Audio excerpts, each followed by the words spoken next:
कधी-कधी ना आजारी माणसाला औषधांपेक्षाही तुमच्या शब्दांची, सकारात्मक ऊर्जेची आणि तुमच्या सहानुभूतीची फार गरज असते. पण कधी-कधी आपण काय करतो, उलटं करतो.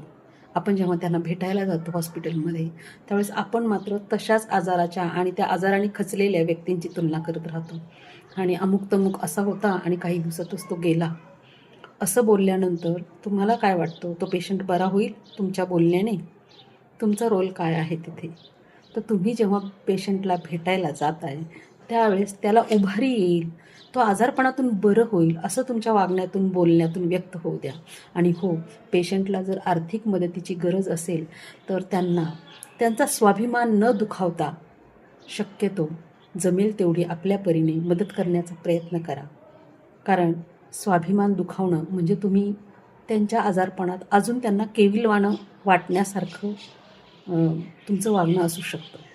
तर छोट्या-छोट्या गोष्टी असतात. पण आजारपणात तुम्ही त्यांना भेटायला जाताय म्हणजेच तुम्ही त्यांच्यासाठी एक पॉझिटिव्ह ऊर्जा घेऊन जात आहात. म्हणून हॉस्पिटलमध्ये जाताना नेहमी लक्षात ठेवा, शांतपणे जा. फार गर्दी, गोंगाट नको. पेशंट थकलेला असेल तर नका त्याला जास्त त्रास देऊ. थोड्या वेळातच आपण तिथून बाहेर पडायचं आहे.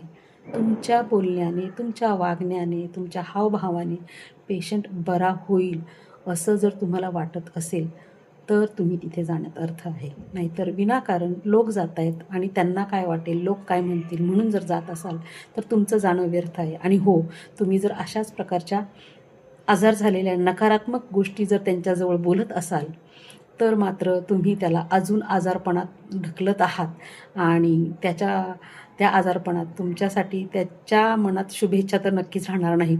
कदाचित तुम्ही त्याचा आजार अजून वाढवून याल.